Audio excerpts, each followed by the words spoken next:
Count of Monte Cristo. This is the movie that came out in 2002.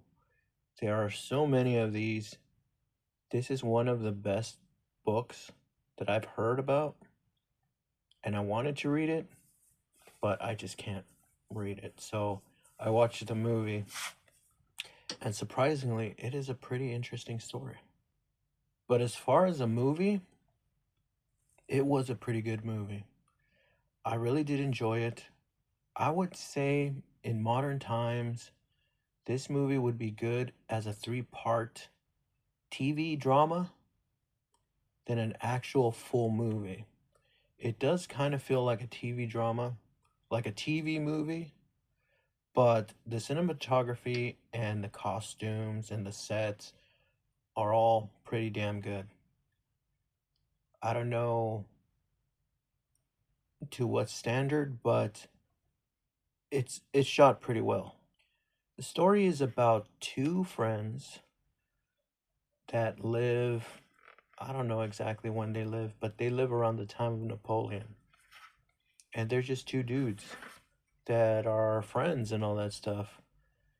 And they're good friends, but one of them's semi-rich and the other one is like attractive and charming and innocent.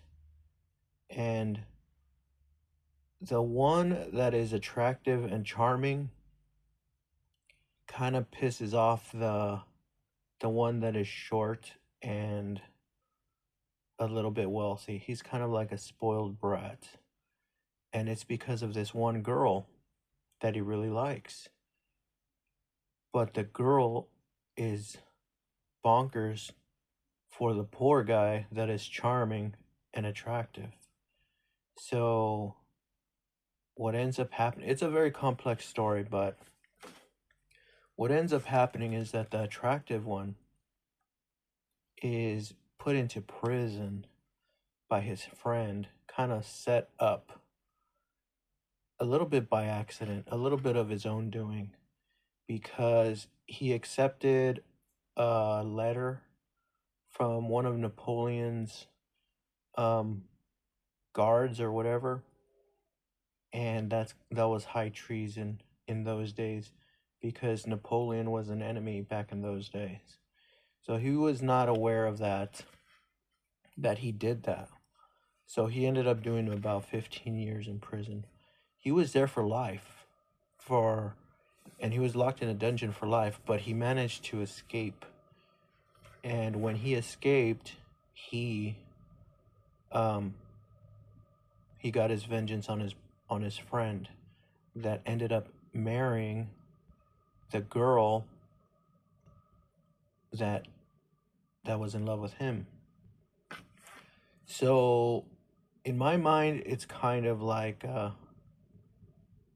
some people would say this is cut and dry because that guy's a douchebag. He shouldn't have done that. But in reality, it is kind of like a complex situation where someone has the life that you want, right? And you have the ability to destroy their life, and you can have that life which you also want. Do you let them have their dream life and you have your own shit life, or you move on? Or do you take steps to destroy their life and you have the dream life that you were dreaming of? So it's conflicting in that way. And the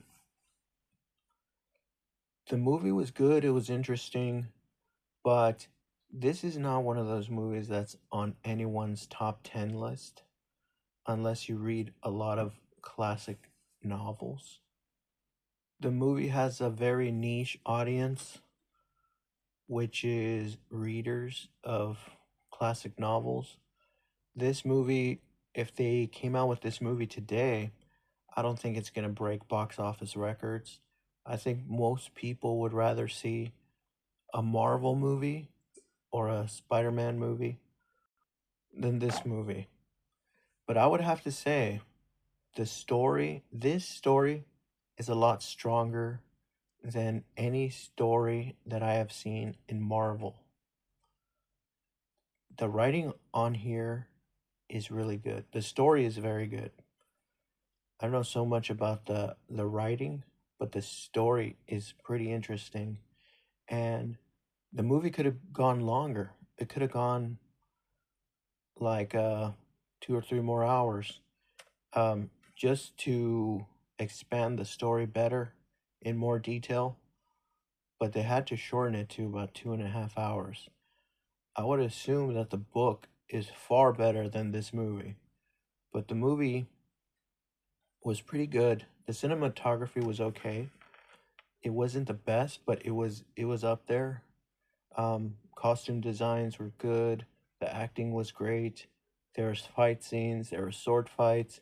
So it's like Star Wars, where they have the the lightsaber fights, but only in swords. So it has action. It has romance. It has a little bit of everything, and I would say it's a pretty damn good movie. And I would probably say it's B tier, low B tier, or a very high C tier. Um, but just to be safe, it's probably a B tier movie. And rewatchability on this is probably not strong, because this is a good movie. It's a good movie with great acting, good cinematography, great wardrobe. It's just like all good, but it has no fandom. And in this day and age, you need to create hype. Hype is important. If you want to watch a really good movie that is not hyped, that nobody's talking about, then watch this movie. This movie is good. It's very good. It has zero hype, and possibly only readers know about the Count of Monte Cristo. So this is a 2002 version. I did enjoy it more than the Les Miserables movie. So I probably will see other movies that are of the Count of Monte Cristo. I think the story is pretty good. It doesn't really go the way I want it to go. Um, but that's just a story. I may not agree with the outcome, but overall, it's a very good movie. If I were to buy the movie for my collection, it would be one to put in my collection, but I wouldn't pay more than $5 for the DVD. And I would hope to get like the Blu-ray or the 4K of it, but I'm not sure if this movie even has a 4K. And I did a review on Spider-Man um 2002 with Tobey Maguire, the first one, and I was like, okay, I'm gonna try to find the 4K version of that. And sure enough, the damn 4K is about $220 for Spider-Man 1. It's actually like comes with all three of them, but to get the 4K is very expensive. So I don't know if they actually made the 4K of this, the Count of Monte Cristo, specifically the 2002 version. Um, so I have to look into that. Um, Movies that are very good. Hopefully, this movie is under the radar and doesn't have a strong fandom, and I could snag that thing pretty cheap. But I wouldn't want to pay more than $5 for the DVD, and I probably wouldn't pay more than $10 for the 4K. Probably 15. 15 for the 4K, but that's got to include the Blu-ray and the DVD.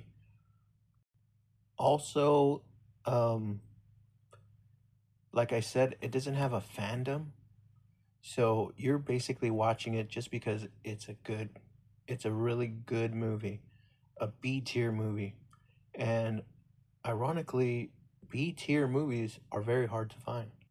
So I would definitely want that in my collection, and I do recommend you watch it, but it's going to be one of those movies that no one's going to be talking about this. People are going to be talking about Star Wars movies and Spider-Man movies and Batman movies. No one's going to be talking about the Count of Monte Cristo movie unless you are with some really niche film buffs or cinemaphiles. Then you're not going to actually talk about this movie. So kind of sucks because you don't there's no forum for this movie, and it's I don't think it'll ever get any hype. Um unless they start to do top tens of classic novel adoptions or adaptions, and I don't think that's gonna happen because it sounds like a boring subject, but the movie is actually very good. So I do recommend it. I do recommend you buy it. Or right now you could actually watch it for free. So you could go on streaming and watch it for free. So that's a plus.